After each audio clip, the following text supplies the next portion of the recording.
Hello, everyone, and welcome to a bonus segment of The Brothers Take. I am Chris, and in this segment, I'm going to be talking about my top 10 most anticipated games for 2022. Please bear in mind that I'm only speaking on behalf of myself. This does not represent my brothers, and it's only my own personal taste in terms of the games that I am most anticipating. And it's still early in the year. Other games could get announced later in the year that become more anticipated for me. News about these games could come out that make me less excited for them. Gameplay could be revealed that makes me less or more excited about certain games. I imagine they will shift a lot, and I also imagine that come the end of the year, the ones that I enjoyed the most might be in a different order to the ones that I'm most anticipating. But these are the games that I am most anticipating as of now for 2022. So for spot number 10 is Trek to Yomi. When I saw this game revealed, all I could think of was Ghost of Tsushima in a side-scroller. It looks awesome. I loved Ghost of Tsushima, and I loved this art style that they're going for here. And the sword combat looks amazing. The reason it's at number 10 at the moment is because this is the kind of game that I could see myself casually playing, but not necessarily fully engrossed in. I'm not the hugest fan of side-scroller games, but I do love the art style, and I love the sword combat that's on display here. At spot number 9 is Hellblade 2.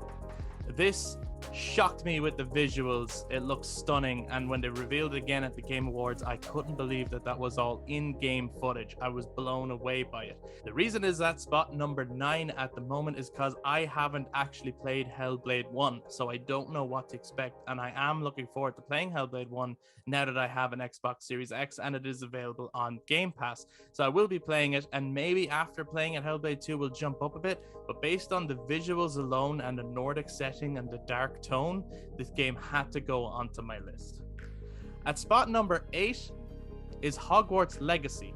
Now, we haven't heard much more about Hogwarts Legacy ever since that first reveal. It was initially supposed to come out last year and then was delayed to this year. But my partner is a huge fan of Harry Potter and has been looking forward to a Hogwarts-based game for a long time, and I'm just looking forward to a game that we can kind of enjoy and experience together, and this looks like the perfect game for that. I wasn't hugely impressed when they initially showed it until it opened up to that open world gameplay, and suddenly I saw the potential for this game. I think it could be a really great RPG, and I'm looking forward to seeing more from it. At spot number 7, speaking of games that me and my partner can play together, Star Wars The Skywalker Saga, a Lego game that's coming this year. I have actually been looking forward to this for so long. It's been delayed so many times. I'm a big fan of the Lego games. I think they're just fun puzzle platformers. They're so fun to play in co-op. They're true couch co-op experiences. And I'm also a huge Star Wars fan. And I do think it could be incredibly interesting to finally see the entire Skywalker saga with one flavor, with one taste. The whole way through the 9 movies, they'll actually feel consistent for a change, because they're all very different. The trilogies are very different. I'm a huge Star Wars fan, but they are hugely different from each other. And in this one Lego vision, they might feel like a complete experience. So I'm really looking forward to seeing how it plays out that way. And also, I was a huge fan of the original Lego Star Wars game. So to see some of those levels updated, remade, I'm really looking forward to seeing how that all plays. At spot number 6 is Starfield. This is one of those games that I think I could end up enjoying far more than where it is in terms of anticipation. But we just haven't seen all that much from it in terms of gameplay. The reason it is here, however, is literally the tagline of Skyrim in space. Anyone who's listened to the podcast knows that we love Skyrim. And I also really love the concept of space travel and space exploration. I love a lot of sci-fi movies. So Starfield is something that sounds really appealing to me, even more appealing than Bethesda's other franchise, Fallout. I'm actually very interested to see where they go with this. I think my anticipation for it could jump up once we see more from it, but at the moment it sits at spot number 6. I have a lot of faith in these developers, and I think this could be an incredible game. At spot number 5 is A Plague Tale Requiem. A Plague Tale Innocence was a game that I put off playing because it didn't look like something that I'd be particularly interested in, but then I saw a lot of raving reviews for it and I couldn't really understand it.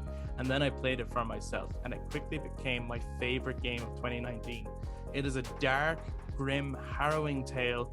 And the gameplay isn't really amazing, but the story being told really blew me away and it was like an indie game reaching for AAA status.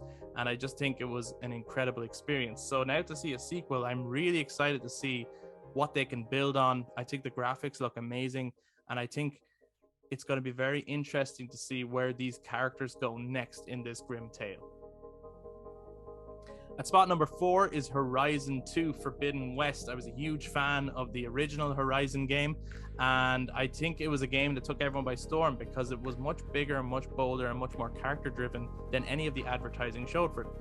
I will say that it's not higher on this list at the moment because there are just other games that I'm anticipating much more than it. However, I do think it's going to be an incredible game. I'm very much looking forward to see what they do with Aloy next, and with this very interesting world, this tribal society in a post-apocalyptic society, the different machines that they're showing, and I think the graphics look stunning. So I'm really looking forward to this AAA adventure.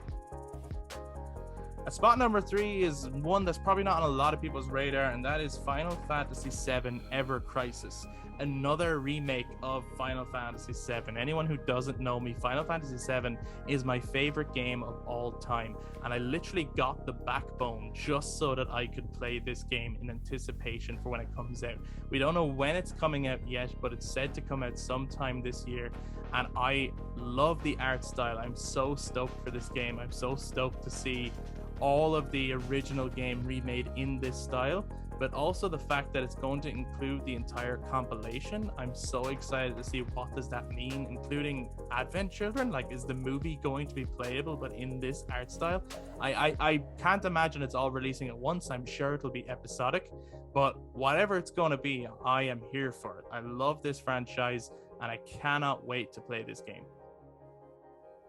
At spot number 2 is God of War Ragnarok. Now, I know this is a lot of people's number 1. I mean, what could be better than this game this year? And this probably will be the best game of the year. And based on my enjoyment for God of War 2018, that's why this is so high on this list. However, I haven't been blown away by the marketing for this game so far. It's literally been, for me, more of the same. That's not a bad thing, because more of the same is great, and that's what the first one was incredible. It blew everyone away. It was so different. It was a different direction for God of War, and yet it felt so authentic to Kratos' character. I'm really excited to see what they do with the Ragnarok story, but I'm also shocked and surprised that they're ending the Norse saga on a sequel rather than making a full trilogy. So I'm curious to see how this will all play out, but I am invested in this story. I was invested from the first part of this story, so I really want to see how it plays out, and I'm so excited for it. And then for me, and as I said, this list is so subjective. It is my list. My number 1 most anticipated game for 2022 as it stands is Gotham Knights. I am a huge Batman fan. I get super excited anytime I see something Batman related. I love the Arkham series, and the idea of an RPG based in Gotham City, a real breathing, living Gotham City, seeing all the other side characters, the characters that surround the Batman mythology. I cannot wait to play this game. Like I said, I have a feeling that other games on this list will be better than this game and will be my favorite games of the year. But as it stands, this is the game that I want to play the most. And the idea of being able to play online with friends as well, and to be kind of co-op dynamic duo Caped Crusaders taking on the villains of Gotham City, I think that could be a lot of fun. Over the Christmas break, I played a lot of co-op and multiplayer games, and I really enjoyed that experience. So to do that in a story-based world, and a world that I have been a fan of since I was young, the Gotham City world, I am so stoked to play this game. So those are my top 10 most anticipated games for 2022. And like I said, as the year goes on, that could change. They could shift in order. Some of them I might end up hating. We'll see. But as it stands, those are just my personal picks. But I'd love to hear from you guys. If you've been watching this on YouTube, please do jump down in the comments. Let us know your top 10 most anticipated games of 2022 as it stands. And let me know what you think of the games that I've mentioned as well. If you listen to us on audio platforms, and you can touch base on social media, Facebook, Instagram, and Twitter at The Brothers Take, to give your take on everything that I brought up here today. And also, we'd love you to follow us. So maybe follow us on social media. And if you're watching this on YouTube, please do give us a thumbs up, hit subscribe, click the notification bell. for all future content. We release weekly podcast discussions around gaming and all the other things that we're into. Thank you so much for watching and for listening. We'll be back to talk to you guys next time.